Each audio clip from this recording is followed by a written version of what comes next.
নমস্কাৰ ছাত্ৰ ছাত্ৰীসকল মোৰ চেনেললৈ তোমালোক সকলোকে স্বাগতম জনাইছো। আজি মই আলোচনা কৰিবলৈ ওলাইছো তোমালোকৰ ৰৈ যোৱা অনুশীলনীৰ প্ৰশ্নকেইটা অৰ্থাৎ প্ৰশ্ন নম্বৰ 7ৰ পৰা। 7 নম্বৰ প্ৰশ্নটো কৈছে 50 সেন্টিমিটাৰ ফোকাস দৈৰ্ঘ্যৰ অবতল দাপোন এখন ব্যৱহাৰ কৰি আমি লক্ষ্যবস্তু এটাৰ থিয় প্ৰতিবিম্ব পাব বিচাৰিছো। দাপোনৰ পৰা লক্ষ্যবস্তুৰ দূৰত্বৰ পৰিসৰ কিমান হোৱা উচিত? प्रतिबिम्बर प्रकृति की हब प्रतिबिम्बটো लक्ष्यबस्तुतকৈ ডাঙৰ নে সৰু আৰু এই ক্ষেত্ৰত प्रतिबिम्बर গঠন দেখুৱাবৰ বাবে এটা ৰশ্মি চিত্ৰ আঁকা। ইয়াত চোৱা প্ৰশ্নটো ভালকৈ লক্ষ্য কৰিলে কি কৈছে অবতল দাপোনৰ ক্ষেত্ৰত থিয় प्रतिबिम्ब পাবলৈ বিচৰা হৈছে। এতিয়া অবতল দাপোনৰ ৰশ্মি চিত্ৰসমূহৰ কথা মনত পেলোৱা বা তালিকাখনৰ কথা মনত পেলোৱা। অবতল দাপোনৰ ক্ষেত্ৰত মাত্ৰ এটা পজিশনতেহে থিয় प्रतिबिम्ब গঠন হয়, হেতু হল মেৰু আৰু ফোকাসৰ মাজৰ যিকণ অংশ সেইখিনিত যদি লক্ষ্যবস্তু ৰাখা হয় তেতিয়া হলে সদায় লক্ষ্যবস্তুটোৰ থিয় प्रतिबिम्ब গঠন হয়। গতিকে আমাক কি সুধিছে দাপোনৰ পৰা লক্ষ্যবস্তুৰ দূৰত্বৰ পৰিসৰ কিমান হ'ব লাগিব, যেহেতু মেৰু আৰু ফোকাসৰ মাজত থাকিব লাগিব আৰু ফোকাস দৈৰ্ঘ্যটো দিছে 50 সেন্টিমিটাৰ আৰু সকলো দূৰত্ব মেৰুৰ পৰা জোখা হয়, তাৰ মানে মেৰুটো 0ত থাকিব। গতিকে আমাৰ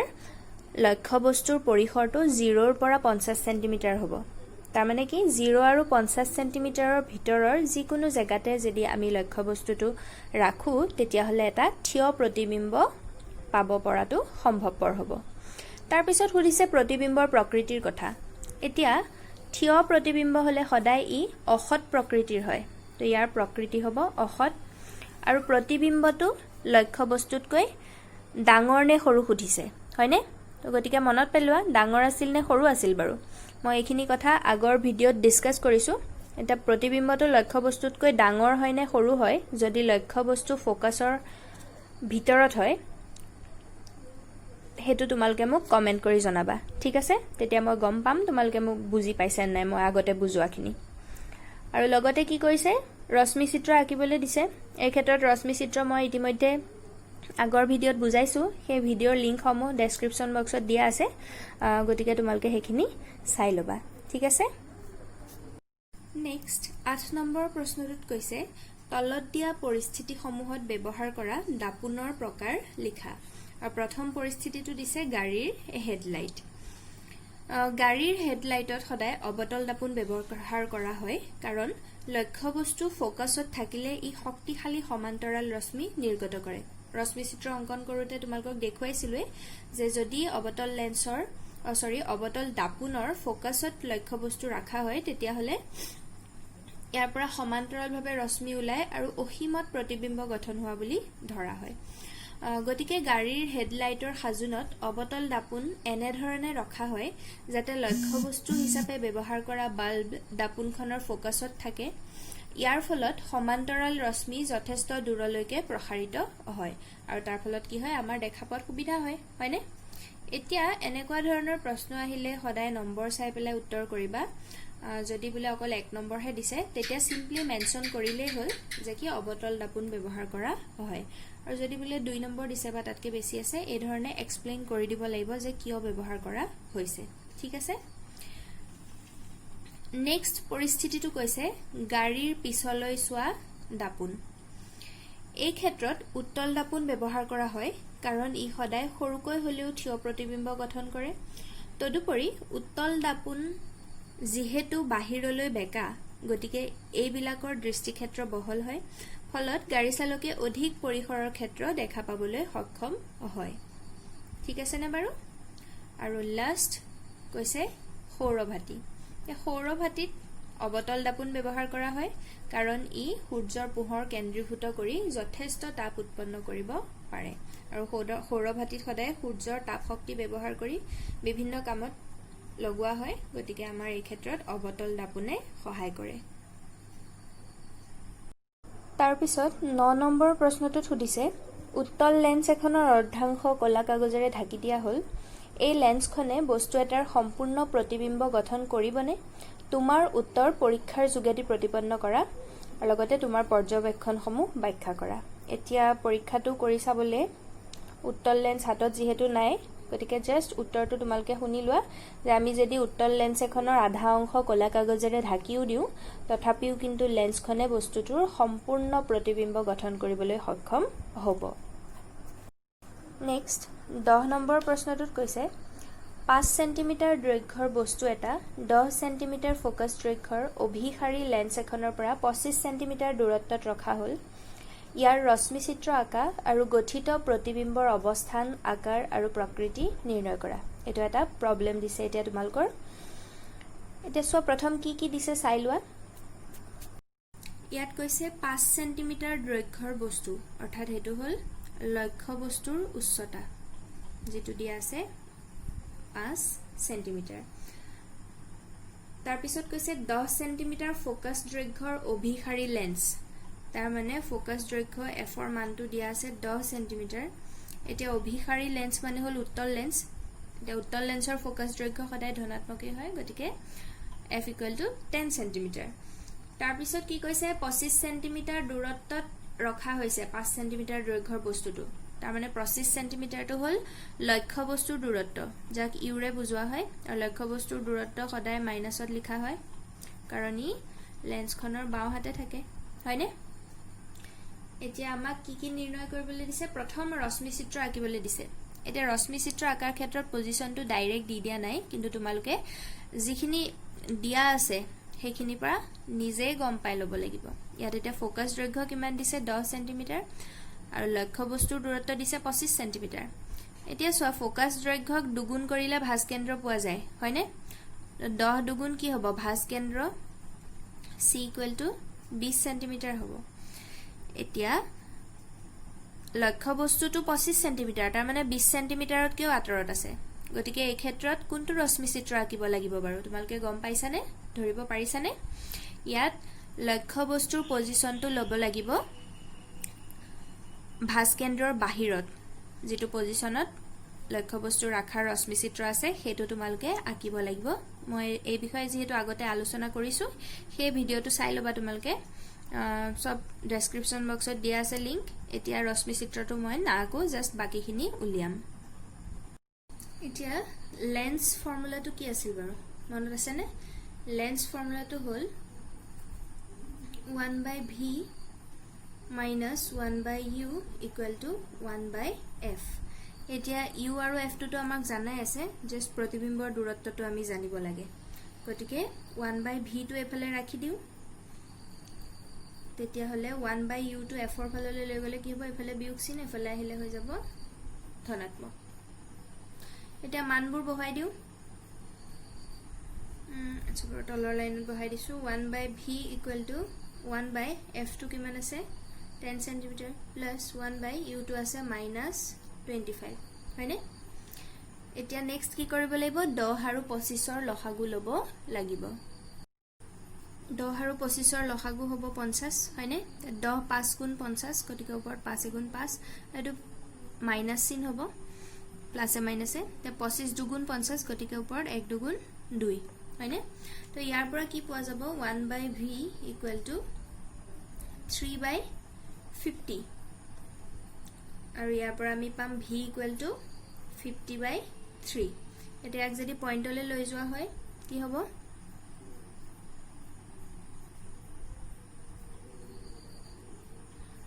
16.66 এনেকে ওলাই গৈ থাকিব বা ইয়াক আমি এপ্ৰক্সিমেটলি ক'ব পাৰো v is almost equal to 16.67 যেহেতু পাছতকৈ ডাঙৰ থাকিলে পইণ্টত এটা বেছিকৈ লিখিব পাৰি তো আমি প্ৰতিবিম্বৰ দূৰত্বটো কি পালোগৈ 16.67 সেন্টিমিটাৰ আৰু ই ধনাত্মক ওলাইছে। ইয়াৰ পৰা আমি এটা কথা ক'ব পাৰো যে লেন্সৰ সোঁফালে গঠন হৈছে প্ৰতিবিম্বটো বুজি পাইছা নিশ্চয় এখিলৈকে। নেক্সট প্ৰতিবিম্বৰ আকাৰ আৰু প্ৰকৃতি নিৰ্ণয় কৰিবলৈ বিবৰ্ধনৰ সূত্ৰটো ব্যৱহাৰ কৰিব লাগিব যেটো আছিল m = h'/h বা m = v/u লেন্সৰ ক্ষেত্ৰত v/u হয়নে। এতিয়া এটা চোৱা আমি প্ৰতিবিম্বৰ আকাৰটো উলিয়াবলৈ তাৰ মানে h' উলিয়াবলৈ m টো নহলেও হয় কাৰণ আমাৰ হাতত h আছে v পালো u দিয়া আছে একেটা বহালে আমি h' পাম গতিকে ইয়াৰ পৰা আমি কি লিখিব পাৰো h' = v/u * h হয়নে। গতিকে এতিয়া ভিটো আমি ইতিমধ্যে 16.67 পাইছো কিন্তু হেতু দশমিকত ব্যৱহাৰ নকৰি ভগ্নাংশৰ ৰূপটোটো ব্যৱহাৰ কৰিব পাৰো এতিয়া মই ভগ্নাংশৰ ৰূপটো ব্যৱহাৰ কৰিম কাৰণ তেতিয়া আমাৰ বাকিখিনি ক্যালকুলেশনত সুবিধা হ'ব ভগ্নাংশত পাইছিলো 50/3 আৰু u টো কিমান দিয়া আছিল -25 আৰু h টো আছিল 5 cm মানকেটা আমি বহাই দিলো হয়নে গতিকে ইয়াৰ পৰা h dash equal to গুটে ৰাখিটোৰ আগত এটা মাইনাস চিন আহিব কাৰণ ইয়াত মাইনাস আছে আৰু সো এতিয়া ভগ্নাংশৰ ওপৰত এই ধৰণে ভগ্নাংশ থাকিলে কি হয় হৰটো তললৈ গুচি আহে into 5 হয়নে এতিয়া আমি কাটাকুটি কৰিম 5 5 গুণ 25 সাইডত পূৰণ মানে লবৰ লগত ওপৰত পূৰণ আৰু 5 10 গুণ 50 আৰু কাটাকুটি কৰিব নোৱাৰি গতিকে প্ৰতিবিম্বৰ আকাৰ তো কিমান পাম গৈ মাইনাস চিনিৰে 10 হৰণ কৰিলে 3.33 এই ধৰণে উলাই গৈ থাকিব 3.33 সেন্টিমিটাৰ গতিকে এতিয়া ইয়াৰ পৰা আমি কি গম পাও লক্ষ্য বস্তুটো যেহেতু 5 সেন্টিমিটাৰ আছিল আৰু প্ৰতিবিম্বৰ আকৃতিটো উলাল গৈ 3.33 গতিকে প্ৰতিবিম্বটো আকাৰত লক্ষ্য বস্তুতকৈ সৰু হয়নে আৰু ই যেহেতু মাইনাসত উলাইছে আমি ক'ব পাৰো যে প্ৰতিবিম্বটো হট আৰু উলুটা হয়নে মাইনাসত থাকা মানে উলুটা বুজায় আৰু উলুটা প্ৰতিবিম্বটো সদায় হট হয় বা তোমালোকে বিবৰ্ধনটো উলিয়াই দিব পাৰা ইচ্ছা কৰিলে অৱশ্যে যদি প্ৰশ্নত বিবৰ্ধন উলিওৱা বুলি এক্সট্ৰাকে নাথাকে তেতিয়া হলে বিবৰ্ধনটো উলিয়াই নিদিলেও হয় কিন্তু মই দেখুৱাই দিছো বিবৰ্ধন m equal to এতিয়া h dash by h বা v by u যিকোনো এটা ফৰ্মুলা ব্যৱহাৰ কৰিলে হ'ল মই যেনিবা v by u ফৰ্মুলাটোৱে ব্যৱহাৰ কৰো এতিয়া v টো কিমান 50/3 আৰু u টো আছিল -25 তো ইয়াৰ পৰা -50/3 into 25 তো 25 দুগুণ 50 গতিকে কি হ'ব -2/3 এতিয়া m ঋণাত্মক হলে সদায় কি হয় হট প্ৰতিবিম্ব হয়নে গতিকে এতিয়া লাষ্টত তোমালোকে যিখিনি পালাগে তো লিখি দিব লাগিব যে প্ৰতিবিম্বটো হট উলুটা আৰু সংকুচিত আৰু লগতে ই লেন্সৰ আনফালে 16.67 সেন্টিমিটাৰ দূৰত্বত গঠন হ'ব ঠিক আছে নে বাৰু 11 নম্বৰ প্ৰশ্নটো কৈছে 15 সেন্টিমিটাৰ ফোকাস দৈৰ্ঘ্যৰ অবতল লেন্স এখনে তাৰ পৰা 10 সেন্টিমিটাৰ দূৰত্বত প্ৰতিবিম্ব এটা গঠন কৰে লক্ষ্য বস্তুটো লেন্সৰ পৰা কিমান দূৰত্বত আছে ৰশ্মি চিত্ৰ আঁকিবলৈ দিছে গতিকে এজ ইউজুৱেল আমি প্ৰথমতে চাম কি কি দিয়া আছে দিয়া আছে ফোকাস দৈৰ্ঘ্য 15 সেন্টিমিটাৰ তাৰ মানে f = 15 সেন্টিমিটাৰ কিন্তু আমাক কি কৈছে অবতল লেন্স এতিয়া অবতল লেন্সৰ ফোকাস দৈৰ্ঘ্য সদায় মাইনাসত হয় গতিকে -15 সেন্টিমিটাৰ দিব লাগিব তাৰ পিছত কৈছে 10 সেন্টিমিটাৰ দূৰত্বত প্ৰতিবিম্ব গঠন কৰে এতিয়া চোৱা অবতল লেন্সে প্ৰতিবিম্বটো সদায় অহত প্ৰতিবিম্ব গঠন কৰে হয়নে বাৰু অবতল লেন্সে গঠন কৰা প্ৰতিবিম্বটো সদায় অহত প্ৰতিবিম্ব হয় আৰু ই লক্ষ্য বস্তুৰ ফালেই থাকে তাৰ মানে বাও হাতেই গঠন হয় গতিকে এই ক্ষেত্ৰত যেটো প্ৰতিবিম্বৰ দূৰত্ব হেতু ঋণাত্মক হ'ব গতিকে প্ৰতিবিম্বৰ দূৰত্বটো হ'ব -10 সেন্টিমিটাৰ খেলিমেলটো দূৰ হৈছে নে বাৰু কিয় -10 দিলু কাৰণ আমাক কি কৈছে অবতল লেন্স বুলি কৈছে অবতল লেন্সৰ প্ৰতিবিম্বটো সদায় লেন্সখনৰ বাও হাতেই গঠন হয় বাও হাতৰ ৰাশিবোৰ সদায় আমি ঋণাত্মক বুলি ধৰো হয়নে গতিকে মাইনাস দিব লাগিব নহলে কিন্তু ভুল হ'ব এতিয়া আমাক লক্ষ্য বস্তুৰ দূৰত্ব উলিয়াবলৈ দিছে তাৰ কাৰণে আমি কি কৰিম লেন্স ফৰ্মুলা ব্যৱহাৰ কৰিম যেটো হল কি 1/v minus 1/u equal to 1/f এতিয়া আমাক u মান লাগে গতিকে -1/u টো এফালে ৰাখি দিলু তে 1/f ৰ ফালে 1/v নিলে মাইনাসত আহি যাব এতিয়া আমি মান বিলাক বহাই দিও 1/f টো কিমান -15 minus 1/v টো আকৌ -10 হয়নে গতিকে -1/u equal to সোৱা 15 আৰু 10 এতিয়া ইহঁতৰ লসাগু ল'ব লাগিব এতিয়া 15 আৰু 10ৰ লসাগু হ'ব 30 তে 15 দুগুণ 30 গতিকে লবটোকো 2ৰে পূৰণ কৰিব লাগিব কিন্তু সোৱা ভগ্নাংশটোত মাইনাস আছে গতিকে -2 হ'ব হয়নে তাৰ পিছত এডাল কি হ'ব মাইনাসে মাইনাসে প্লাস হৈ যাব নেক্সট চিনডাল 10 3 গুণ 30 গতিকে 3 গুণ 3 এটো কৰিলে কিমান পোৱা যাব 1/30 কিবা খেলিমেলি লাগিছে নেকি বাৰু লাগিব নালাগে এতিয়া গতিকে ইয়াৰ পৰা কিবা -u এফালে উল্টা হৈ যাব 30 তাৰ মানে কি u -30 সেন্টিমিটাৰ এটা u টো আমাৰ ঋণাত্মকে ওলাব লাগে আমাৰ ওলাইছে ঋণাত্মক গতিকে আমি লক্ষ্যবস্তুৰ দূৰত্ব কিমান পালো -30 সেন্টিমিটাৰ ঠিক আছে এটা ৰশ্মি চিত্ৰ আঁকিবলৈ দিছে এতিয়া ৰশ্মি চিত্ৰত লক্ষ্যবস্তুৰ অৱস্থানটো চাব লাগিব কোনটো অৱস্থান ল'ব লাগিব এতিয়া লক্ষ্যবস্তুৰ দূৰত্ব 30 সেন্টিমিটাৰ আৰু আমাৰ ফোকাস দৈৰ্ঘ্য দিছিলে 15 সেন্টিমিটাৰ গতিকে ভাঁজ ব্যাসাৰ্ধ ভাঁজ কেন্দ্ৰটোত কিমান দূৰত্বত থাকিব 15 দুগুণ 30 সেন্টিমিটাৰতে থাকিব যেটো আমাৰ লক্ষ্যবস্তুৰ দূৰত্বৰ সৈতে সমান হৈ গৈছে গতিকে আমাৰ কোনটো ৰশ্মি চিত্ৰ আঁকিব লাগিব বাৰু যেটো ৰশ্মি চিত্ৰত লক্ষ্যবস্তুৰ অৱস্থান আছিল ভাঁজ কেন্দ্ৰ হয়নে সেই ৰশ্মি চিত্ৰটো তোমালকে আঁকি দিবা নেক্সট 12 নম্বৰটো কৈছে 15 সেন্টিমিটাৰ ফোকাস দৈৰ্ঘ্যৰ উত্তল দাপোন এখনৰ পৰা 10 সেন্টিমিটাৰ দূৰত্বত বস্তু এটা ৰখা হ'ল প্ৰতিবিম্বৰ অৱস্থান আৰু প্ৰকৃতি নিৰ্ণয় কৰা ইয়াত সোৱা কি দিয়া আছে ফোকাস দৈৰ্ঘ্য দিয়া আছে 15 সেন্টিমিটাৰ আৰু এবাৰ কিন্তু কি কৈছে উত্তল দাপোন এটা উত্তল দাপোনৰ ক্ষেত্ৰতো ফোকাস দৈৰ্ঘ্যটো পজিটিভ হয় গতিকে +15 সেন্টিমিটাৰ নেক্সট কৈছে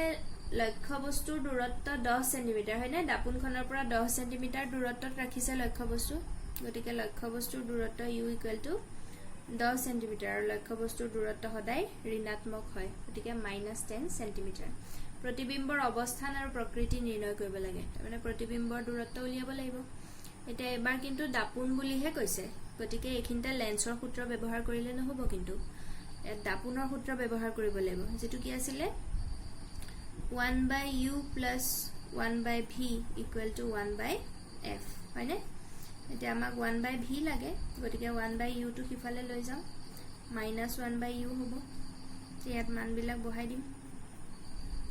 1/f টো হল 15 -1/u টো হল -30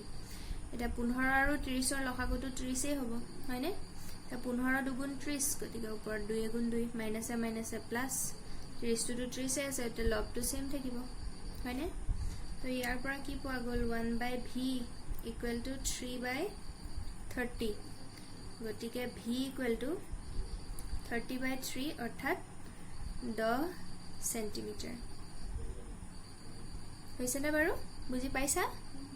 এতিয়া অকমান মনত পেলোৱা উত্তল দাপোনে সদায় কি কৰে দাপোনখনৰ পিছফালে তাৰ মানে দাপোনখনৰ পৰা সোঁ হাতলৈ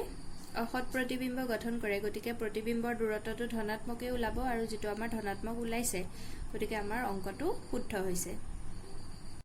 গতিকে তোমালোকে তলত লিখি দিব লাগিব মই এটা সাইডতে লিখি দিছো বাৰু মই এক্সামত তলত লিখিব লাগিব যে কি প্ৰতিবিম্বটো উত্তল দাপোনে সদায় কি কৰে অসৎ প্ৰতিবিম্ব গঠন কৰে হয়নে প্ৰতিবিম্বটো অসৎ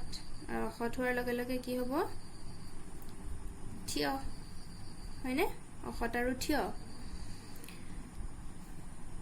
আৰু ইয়াৰ দূৰত্ব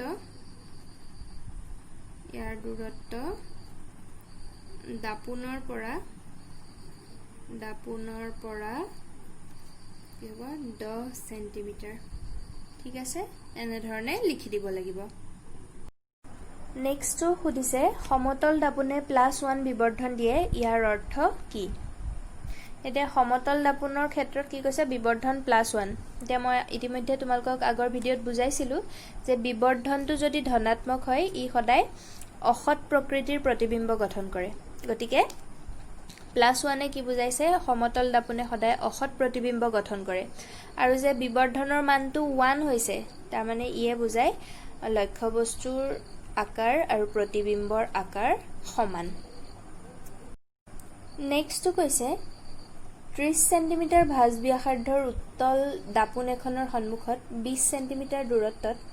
5 সেণ্টিমিটাৰ দৈৰ্ঘ্যৰ বস্তু এটা ৰখা হ'ল প্ৰতিবিম্বৰ অৱস্থান প্ৰকৃতি আৰু আকাৰ নিৰ্ণয় কৰিবলৈ দিছে গতিকে চোৱা কি দিয়া আছে ভাঁজ ব্যাসাৰ্ধটো দিছে 30 সেণ্টিমিটাৰ আৰু যেহেতু উত্তল দাপোন গতিকে এটো ধনাত্মকেই হ'ব তাৰ পৰা ফোকাস দৈৰ্ঘ্যটো উলিয়াই ল'ব পাৰি r/2 অৰ্থাৎ 30/2 কৰিলে 15 সেণ্টিমিটাৰ পোৱা যাব লক্ষ্যবস্তুৰ দূৰত্বটো দিয়া আছে 20 সেণ্টিমিটাৰ আৰু লক্ষ্যবস্তুৰ দূৰত্ব সদায় ঋণাত্মক গতিকে -20 সেণ্টিমিটাৰ আৰু লক্ষ্যবস্তুৰ উচ্চতা h টো দিয়া আছে 5 সেণ্টিমিটাৰ হয়নে এতিয়া আমি প্ৰথম v উলিয়াব লাগিব আৰু দাপোন যেহেতু গতিকে দাপোনৰ ফৰ্মুলা ব্যৱহাৰ কৰিম যেটো আছিল কি 1/u + 1/v = 1/f এতিয়া আমাক v লাগে গতিকে 1/v টো ৰাখি দিলো আৰু 1/u টো ইফালে নিলে কি হৈ যাব -1/u এতিয়া কি কৰিম f আৰু u ৰ মান বিলাক বহুৱাম f টো হল 15 - u টো হল -20 হয়নে বাৰু এতিয়া নেক্সট 15 আৰু 20 ৰ লসাগু ল'ব লাগিব 15 আৰু 20 ৰ লসাগু হ'ব 60 হয়নে এতিয়া 15 4 গুণ 60 গতিকে 4 গুণ 4 আৰু ফালে মাইনাসে মাইনাসে প্লাস হল 20 3 গুণ 60 গতিকে 3 গুণ 3 তো ইয়াৰ পৰা 1/v = কিমান পোৱা যাব 7/60 আৰু ইয়াৰ পৰা v = কিমান পোৱা যাব 60/7 এতিয়া 7 এদি হৰণ কৰি দিলে কিমান হ'ব 8.57 হয়নে 8.57 সেণ্টিমিটাৰ গতিকে আমি প্ৰতিবিম্বৰ দূৰত্বটো কিমান পালো +8.57 সেণ্টিমিটাৰ আৰু উত্তল দাপোনে সদায় বাও হাতে গঠন নকৰে সু হাতে গঠন কৰে প্ৰতিবিম্ব গতিকে আমাৰ প্লাছত ওলাইছে ঠিকে আছে আৰু নেক্সট কি কৰিবলৈ দিছে আমাক লক্ষ্যবস্তুৰ প্ৰকৃতি আৰু আকাৰ নিৰ্ণয় কৰিবলৈ দিছে এটা প্ৰকৃতি জানিবলৈ হলে সদায় বিবৰ্ধন উলিয়াব লাগিব গতিকে বিবৰ্ধন m = কি হ'ব দাপোনৰ ক্ষেত্ৰত -v/u এতিয়া -v ৰ মানটো মই ভগ্নাংশটো বহাইছো 60/7 আৰু u টো আছিল -20 তে মাইনাস মাইনাস কেনসেল যাব ইয়াৰ পৰা কি পোৱা যাব 60/20 * 7 টো তলত আহি যাব কাটাকুটি কৰিলে 3/7 হয়নে এতিয়া এটো পইণ্টটো নিব পাৰিবা বা এনেকৈ ৰাখি দিলেও হ'ব ভগ্নাংশতে এতিয়া m ৰ মানটো সোৱা ধনাত্মক ওলাইছে m ৰ মান ধনাত্মক মানে প্ৰতিবিম্বটো অসৎ প্ৰতিবিম্ব তো আমাৰ মিলি গৈছে উত্তল দাপোনে সদায় অসৎ প্ৰতিবিম্ব গঠন কৰে হয়নে আৰু এতিয়া লাষ্ট প্ৰতিবিম্বৰ আকাৰটো উলিয়াব লাগিব হেতুৰ কাৰণে আমি কি ব্যৱহাৰ কৰিম m = কি হয় h'/h = ইয়াতে -v/u হয় m টো হয় গতিকে এতিয়া সোৱা আমাক h' লাগে এতিয়া এই পোৰশনটো আমাক নহলেও হয় আমি একনৰ পাই উলিয়াই দিব পাৰিম m টো কিমান পালুকৈ 3/7 = h' টো আমি উলিয়াব লাগে h ৰ মানটো দিয়া আছিল 5 হয়নে গতিকে এতিয়া h' কিমান হ'বগৈ 3/7 এটো h' পৰা হৰণ হৈ আছিল হিফালে নিলে কি হৈ যাব পূৰণ হৈ যাব গতিকে h' = কিমান পোৱা যাব 15/7 আৰু এটোক যদি দশমিকলৈ লৈ যোৱা হয় 2.1 সেণ্টিমিটাৰ এপ্ৰক্সিমেটলি হয়নে গতিকে আমি কি গম পালো প্ৰতিবিম্বটো অসৎ বিবৰ্ধনৰ পৰা যেটো গম পালো থিয় কাৰণ আমাৰ h' টো ধনাত্মক আৰু সংকুচিত লক্ষ্যবস্তুৰ উচ্চতাটো আছিল 5 সেণ্টিমিটাৰ এতিয়া 2.14 ওলাল যেটো কম লক্ষ্যবস্তুতকৈ গতিকে এই সংকুচিত প্ৰতিবিম্বৰ দূৰত্বটো পোৱা গৈছিল 8.57 সেণ্টিমিটাৰ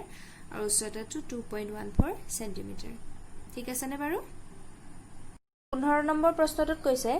18 সেণ্টিমিটাৰ ফোকাস দৈৰ্ঘ্যৰ অবতল দাপোন এখনৰ সন্মুখত 27 সেণ্টিমিটাৰ দূৰত্বত 7 সেণ্টিমিটাৰ আকাৰৰ বস্তু এটা ৰখা হৈছে দাপোনখনৰ পৰা কিমান দূৰত্বত পৰ্দা এখন ৰাখিলে তাত স্পষ্টকৈ গঠন হোৱা প্ৰতিবিম্ব এটা পোৱা যাব প্ৰতিবিম্বৰ আকাৰ আৰু প্ৰকৃতি নিৰ্ণয় কৰা কেছুৱা ইয়াত কি দিয়া আছে অবতল দাপোন বুলি কৈছে গতিকে ফোকাস দৈৰ্ঘ্যটো ঋণাত্মক হ'ব যেটো -18 সেণ্টিমিটাৰ আৰু লক্ষ্য বস্তুৰ দূৰত্বটো 27 সেণ্টিমিটাৰ হেতু ঋণাত্মক হ'বই সদায় উত্তল হওক অবতল হওক আৰু লক্ষ্য বস্তুৰ উচ্চতাটো দিয়া আছে 7 সেণ্টিমিটাৰ তে অবতল দাপোন গতিকে পৰ্দাখন ৰাখিব লাগিব প্ৰতিবিম্ব গঠন হোৱা জায়গাত তেতিয়াহে স্পষ্টকৈ গঠন হ'ব তাৰ মানে আমি উলিয়াব লাগিব প্ৰতিবিম্বৰ দূৰত্ব গতিকে আকৌ দাপোনৰ সূত্ৰ ব্যৱহাৰ কৰিম যেটো আছিল কি যেহেতু 1/u + 1/v = 1/f এতিয়া আমাক 1/v লাগে তো f - 1/u তা মানবোৰ বহুৱাই দিলে কি হ'ব 1/f to -18 -1/u to হ'ল -27 হয়নে এতিয়া নেক্সট কি কৰিব লাগিব 18 আৰু 27 ৰ লসাগু ল'ব লাগিব ইহঁতৰ লসাগু হ'ব 54 এতিয়া 18 3 গুণ 54 হয়নে গতিকে ওপৰত মাইনাস আছে -3 হ'ব হয়নে বাৰু আৰু 27 দুগুণ 54 গতিকে ওপৰত হ'ব এডাল মাইনাসে মাইনাসে প্লাস হ'ব +2 গতিকে কি পোৱা গ'ল 1/v = একিটা কৰিলে -1/54 তো ইয়াৰ পৰা v = কিমান পোৱা যাবগৈ -54 সেণ্টিমিটাৰ গতিকে আমি পালুগৈ প্ৰতিবিম্বৰ দূৰত্ব -54 সেণ্টিমিটাৰ তে অবতল দাপোনে সদায় প্ৰতিবিম্বটো বাও হাতে গঠন কৰে গতিকে মাইনাসতে থাকিব যেটো ঠিকে আছে মিলি আছে হয় এটা নেক্সট আমি কি উলিয়াব লাগিব প্ৰতিবিম্বৰ আকাৰ আৰু প্ৰকৃতি গতিকে আকাৰ উলিয়াওতে আমি কি ব্যৱহাৰ কৰিম যেহেতু m = কি হয় h'/h = -v/u দাপোনৰ ক্ষেত্ৰত লেন্সটো কি আছিল বাৰু +v/u গতিকে এইখিনিতে খেলিমেলি কৰা তোমালকে তো খুব মন দি চাই লবা দাপোন কৈছে না লেন্স কৈছে এতিয়া আমি বাৰু m টো পিছত উলিয়াম প্ৰথম চাও h' উলিয়াবলৈ হলে -v/u * h টো এফালে হৰণ হৈ আছিল এফালে আহিলে পূৰণ হৈ যাব এতিয়া আমি মানবোৰ বহাই দিম - v টো কিমান পালুগৈ -54 বাহিৰৰ মাইনাসটো হল ফৰ্মুলাত থকা মাইনাস আৰু ভিতৰৰ মাইনাসটো হল v ৰ মানটো আমাৰ মাইনাসত ওলাইছিল আৰু নেক্সট u টো আছিল কিমান -27 * h টো দিছিলে 7 হয় গতিকে ইয়াৰ পৰা h' = সোৱা তিনডাল মাইনাস আছে তো দুডাল মাইনাসে মাইনাসে প্লাস হল আকৌ এডাল মাইনাস লগলগি মাইনাস থাকিবই হয় গতিকে এতিয়া আমি যদি কাটাকুটি কৰি দিও তেতিয়া কি হ'ব সোৱা 27 দুগুণ 54 আৰু 7 দুগুণ 14 সেণ্টিমিটাৰ গতিকে লক্ষ্য বস্তুৰ উচ্চতা আছিল আমাৰ 7 সেণ্টিমিটাৰ কিন্তু প্ৰতিবিম্বৰ উচ্চতাটো ওলালগৈ -14 সেণ্টিমিটাৰ মাইনাসত আছে মানে কি উলুটা প্ৰতিবিম্ব গঠন হৈছে এতিয়া আমি এইখিনতে গমে পাই যাও যে উলুটা হলে সদায় কি হট হ'বই আৰু ইয়াৰ আকাৰটো কি হৈছে 14 হাততকে ডাঙৰ ওলাই গ'ল তাৰ মানে বিবৰ্ধিত কিন্তু তথাপিও যেহেতু প্ৰকৃতি কৈছে গতিকে বিবৰ্ধনটো উলিয়াই দিয়া ভাল m = কি হয় -v/u বা h' ৰ পৰা উলিয়াব পাৰা যেহেতু এতিয়া হাতত আছে দুইটা মই বাৰু -v/u টোকে ব্যৱহাৰ কৰিলো এটো কৰিলে কি হ'ব - v টো আছিল -54 আৰু u টো -27 এটা তিনডাল মাইনাস মিলি মাইনাস থাকিবই আৰু 27 ৰে 54 দুবাৰ হৰণ যায় গতিকে m ৰ মানটো কিমান পোৱা গ'ল মাইনাসত গতিকে ই অসৎ প্ৰতিবিম্ব আৰু 2 একতকে ডাঙৰ গতিকে বিবৰ্ধিত কিমান গুণে দুগুণে বিবৰ্ধিত প্ৰতিবিম্ব গতিকে লাষ্টত এই ধৰণে লিখি দিব লাগিব প্ৰতিবিম্বটো সৎ উলুটা আৰু বিবৰ্ধিত প্ৰতিবিম্বৰ দূৰত্ব 54 সেণ্টিমিটাৰ লগতে কৈ দিব পাৰা লক্ষ্য বস্তুৰ ফালেই আৰু ইয়াৰ উচ্চতা 14 সেণ্টিমিটাৰ ঠিক আছে নেক্সট কৈছে -2 ডায়োপ্টাৰ ক্ষমতাৰ লেন্স এখনৰ ফোকাস দৈৰ্ঘ্য কিমান আৰু লেন্সখনৰ প্ৰকৃতি কেনেকুৱা গতিকে আমাক কি দিয়া আছে লেন্সখনৰ ক্ষমতা দিছে ক্ষমতাক পি আখৰেৰে বুজায় পিটো দিছে -2.0 মানে 2 ডায়োপ্টাৰ ফোকাস দৈৰ্ঘ্য উলিয়াব লাগে এতিয়া আমি কি পাইছিলো p = 1/f ইহঁতৰ মাজৰ ৰিলেচনটো ক্ষমতা আৰু ফোকাস দৈৰ্ঘ্যৰ গতিকে আমাক f এ লাগে f = কি হ'ব 1/p গতিকে 1/p জাগাত বহাই দিলো -2 গতিকে ইয়াৰ পৰা f = কিমান হ'ব -2 থাকিবই একক 2 ৰে হৰণ কৰি দিলে কি হ'ব 0.5 আৰু ডায়োপ্টাৰৰ উল্টাটো হ'ল মিটাৰ ফোকাস দৈৰ্ঘ্য মিটাৰত থাকিব কাৰণ ফোকাস দৈৰ্ঘ্য মিটাৰত থাকিলেহে ক্ষমতাৰ এককটো ডায়োপ্টাৰ হয় হয়নে আমি ফোকাস দৈৰ্ঘ্যটো কি পালো -0.5 মিটাৰ আৰু লেন্সখনৰ প্ৰকৃতিটো কি হ'ব বাৰু ফোকাস দৈৰ্ঘ্য মাইনাছত থাকিলে লেন্সখন সদায় কি হয় অবতল লেন্স ক্লিয়াৰ হৈছে নে বাৰু যদি কিবা বুজি নোপোৱা থাকে কমেন্ট কৰি জনাবা এতিয়া অনুশীলনীৰ লাষ্ট প্ৰশ্নটো পাইছোহি হেতু কৈছে ডাক্তৰ এজনে বিধান দিয়া সংশোধনীমূলক লেন্সৰ ক্ষমতা +1.5 ডায়োপ্টাৰ লেন্সখনৰ ফোকাস দৈৰ্ঘ্য নিৰ্ণয় কৰা আৰু লগতে সুধিছে এই লেন্সখন অভিসাৰী নে অপসাৰী আমাক দিয়া আছে ক্ষমতা p = +1.5 d ডায়োপ্টাৰ গতিকে আগৰ নিচিনাকৈ f টো কি হ'ব 1/p কৰিলে পাম গতিকে 1/1.5 এতিয়া দশমিকত থাকিলে যদি তোমালকে দিগদাৰ পোৱা দশমিক উঠাই ললে হ'ল এটাৰ আগত দশমিক গতিকে দহেদি পূৰণ কৰিব লাগিব হয়নে দহেদি পূৰণ কৰিলে দশমিক উঠি যাব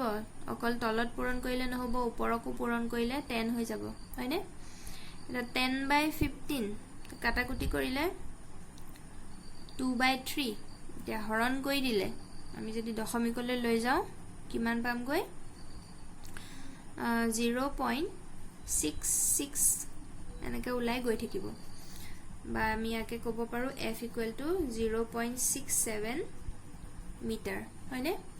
এতিয়া চোৱা যেহেতু ফোকাস দৈৰ্ঘ্যটো ধনাত্মক গতিকে লেন্সখন উত্তল লেন্স আৰু উত্তল লেন্সক সদায় অভিসাৰী লেন্স বুলি কোৱা হয় ঠিক আছে নে বাৰু গতিকে তোমালকে তলত লিখি দিব লাগিব এতেকে লেন্সখন অভিসাৰী হৈছে বুজি পাইছা নিশ্চয় আজিলৈ ইমানেই আৰু এই চেপ্টাৰটো এইখিনিতে মই শেষ কৰিলো তোমালকে কেনেকুৱা কি পাইছা মোক জনাবা কমেন্ট কৰি মই তেতিয়া নেক্সট আৰু ইমপ্ৰুভ কৰি তোমালকক বুজাবলৈ চেষ্টা কৰিম আৰু লগতে মই ভাবিছো নেক্সট ভিডিঅ'টোত মই ইতিমধ্যে এই পোহৰ পাঠটোৰ পৰা কি প্ৰশ্ন আহিছে মেট্ৰিক পৰীক্ষাত সেইখিনি আলোচনা কৰিম বুলি ভাবিছো গতিকে তোমালকে ভিডিঅ'বোৰ চাই থাকিবা ৰেগুলাৰ ওকে থ্যাংক ইউ